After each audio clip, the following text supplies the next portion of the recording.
يعلم ما بين أيديهم وما خلفهم ولا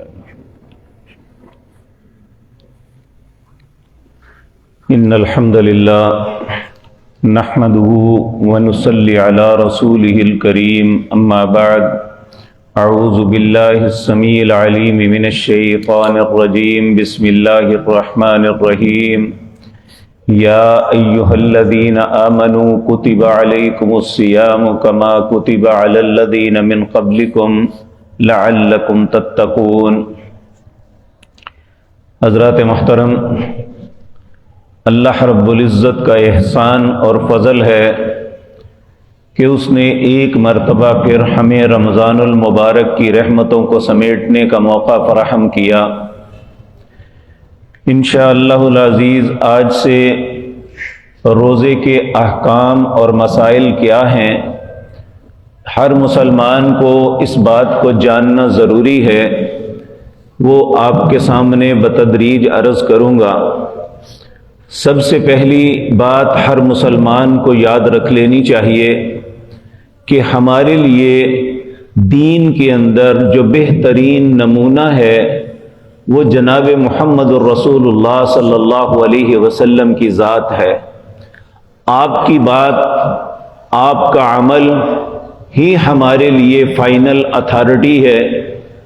ہمیں اس کے علاوہ اگر کوئی شخص اپنی خواہش، اپنے فرقے کو مد نظر رکھتے ہوئے اپنا عمل کرے گا تو اس کے عمل کی اللہ کی بارگاہ میں کوئی حیثیت نہیں ہے۔ تو یہ بات سب سے پہلے یاد رکھیں، نبی کریم صلی اللہ علیہ وسلم نے فرمایا تم چاند دیکھ کے روزہ رکھو اور چاند دیکھ کے ہی افطار کرو، یعنی عید کا چاند دیکھ کے روزے کو ختم کرو۔ تو رؤیت حلال، چاند کا دیکھنا، یہ رسول اللہ صلی اللہ علیہ وسلم نے حکم دیا ہے۔ اور یہ بات یاد رکھ لینی چاہیے، کسی مسلمان کو اپنی عبادت کے معاملے میں شک میں مبتلا نہیں ہونا چاہیے، چونکہ کل کے چاند کے متعلق بہت سی جو ہے چیمگوئیاں ہو رہی ہیں، ہر شخص اپنی بات اپنی زبان سے کر رہا ہے۔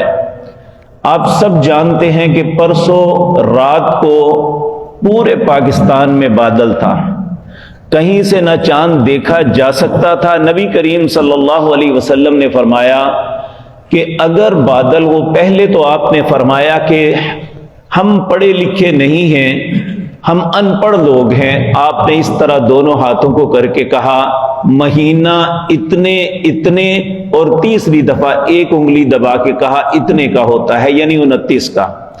آپ نے فرمایا کبھی اتنے کا بھی ہوتا ہے، یعنی 30 کا ہوتا ہے۔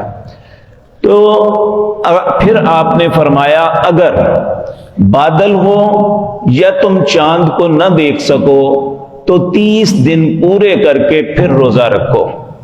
چونکہ اس دن بادل تھا، نہیں دیکھ سکے، اور واقعتاً آج دنیا کے اندر ایسے سسٹم موجود ہیں کہ ہر موبائل کے اندر وہ ایپ کی جا سکتی ہے کہ آپ دیکھ سکتے ہیں کہ ہمارے علاقے میں چاند نظر آنا ممکن بھی ہے یا نہیں۔ تو بعض لوگ جنہوں نے دیکھا، اور ہماری رصد گاہوں نے بھی یہ بات دیکھی کہ جس دن ہم توقع رکھتے تھے کہ جمعے کی شام کو چاند طلوع ہوگا، اس وقت تک چاند کے نکلنے میں ابھی 16 گھنٹے باقی تھے۔ تو یہ ایسا ممکن نہیں تھا کہ اس دن چاند طلوع ہوتا۔ تو جب رات کو لوگوں نے چاند کو دیکھا تو اس کی موٹائی اور صاف پن دیکھتے ہوئے بہت سے لوگ یہ بات کہہ رہے ہیں یہ دوسرے دن کا چاند ہے۔ ہم دیکھتے ہیں تاریخ اسلامی کے اندر رسول اللہ کے دور میں کوئی ایسا واقعہ ملتا ہے تو ہمارے سامنے ایک بات آتی ہے۔ نبی مکرم صلی اللہ علیہ وسلم کے چچا زاد بھائی تھے حضرت عبداللہ بن عباس رضی اللہ تعالی عنہ۔ یہ وہ شخصیت ہیں جن کے متعلق رسول اللہ صلی اللہ علیہ وسلم نے اللہ سے دعا مانگی تھی، اے اللہ انہیں دین کی بہت زیادہ سمجھ عطا فرما دے۔ اور پھر آپ نے ان کے لیے یہ دعا کی، اللہ اسے قرآن کا مفسر بنا دے، قرآن کے احکامات کو سب سے زیادہ امت میں جاننے والا اسے بنا دے۔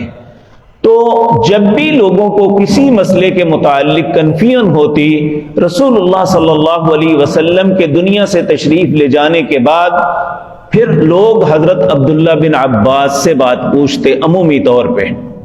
اسی طرح ایک مرتبہ ایسا ہوا کہ چاند کے معاملے میں اختلاف ہو گیا، تو لوگ حضرت عبداللہ بن عباس کے پاس گئے کہ ہم نے جو کل چاند دیکھا ہے وہ دوسرے یا تیسرے دن کا تھا۔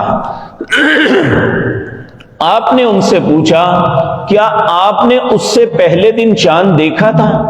انہوں نے کہا پہلے دن نہیں دیکھا۔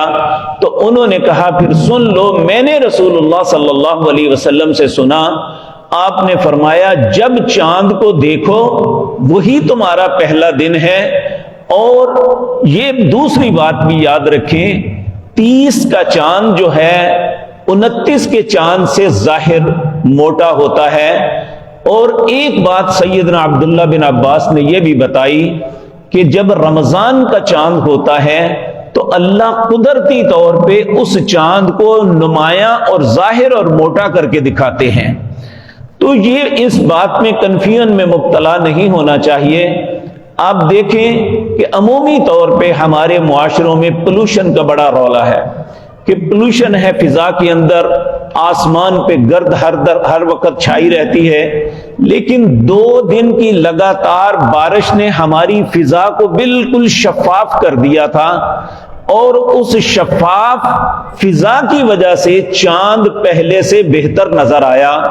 تو کسی مسلمان کو چاند کے معاملے میں کنفیوژن کا شکار نہیں ہونا چاہیے، یہ پہلے دن کا ہی چاند ہے، اور انشاءاللہ آج پہلا روزہ ہی انڈرسٹوڈ ہے۔ اللہ کی مرضی اور شان یہی ہے۔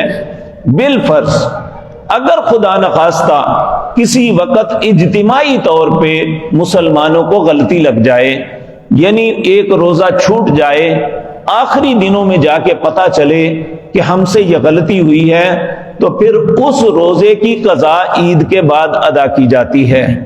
رسول اللہ کے زمانے میں تو نہیں، صحابہ کے زمانے میں ایک دفعہ ہوا تھا، اور اسی طرح آج سے چند سال یعنی 8 یا 9 سال پہلے کی بات ہے، سعودی عرب کے اندر یہ معاملہ ہوا تھا۔ تو انہوں نے آخری روزے پہ یعنی جب عید کا چاند نظر آ گیا، اس وقت تک 28 دن ہوئے تھے، تو پھر وہاں کے علماء نے فتویٰ دیا کہ ہم سے چونکہ جو کوتاہی ہوئی ہے، ایک روزہ عید کے بعد اپنا پورا کر لیا جائے تو کوئی حرج نہیں۔ لیکن یہ بات یاد رکھیں کہ جو بظاہر معلوم ہوتا ہے کہ جو کل کا چاند تھا وہ بالکل درست تھا، اور رمضان المبارک کی پہلی تاریخ آج ہی ہے، اللہ نے فضا کو صاف ستھرا کر کے ہم میں سے ہر انسان کو دکھایا۔ کسی مسلمان کو ان معاملے میں کنفیوژن کا شکار نہیں ہونا چاہیے۔ تو انشاءاللہ جب بھی آپ کوئی بھی نیک عمل کرتے ہیں تو اس معاملے میں آپ اپنے دل کو جما لیں کہ میرا خدا نخواستہ اللہ نے امت محمد الرسول اللہ پہ یہ احسان کیا ہے کہ اللہ نے یہ جو سورۃ بقرہ کی آخری آیتیں اتاری، ان میں ایک قانون یہ ہے، ربنا لا تؤاخذنا ان نسینا او اخطانا، اے اللہ جو بھول کے مجھ سے ہو جائے اس کا مواخذہ نہ کرنا۔ اللہ نے کہا نعم، میں اس کا مواخذہ نہیں کروں گا۔ آپ دیکھیں روزے میں کوئی چیز یعنی ایک قطرہ بھی پانی جان بوجھ کے پی لیں تو روزہ ٹوٹ جاتا ہے، ایک لقمہ بھی کھا لیں روزہ ٹوٹ جاتا ہے، لیکن اگر یہی غلطی سے کریں تو اس کا روزہ نہیں ٹوٹتا، یعنی اس نے غلطی سے کیا۔ اگر خدا نخواستہ کسی معاملے میں غلطی ہو جائے، وہ جان بوجھ کے نہ ہو، تو اس کا اللہ مواخذہ نہیں فرماتے۔ تو سب سے پہلی ہر مسلمان کو یہ بات یاد رکھ لینی چاہیے کہ انشاءاللہ جو بھی ہوا اللہ کے حکم سے ہوا، کہ پرسوں بادل اور آسمان میں کوئی ایسا معاملہ نہیں تھا کہ ہم چاند دیکھ سکتے، لیکن ہمیں رصد گاہوں نے بھی یہ بتایا کہ چاند نہیں تھا، آج ہی چاند پہلے دن ہے، اور انشاءاللہ اسی چاند کی بنیاد پہ آج اللہ کی توفیق سے ہم نے پہلا روزہ رکھا۔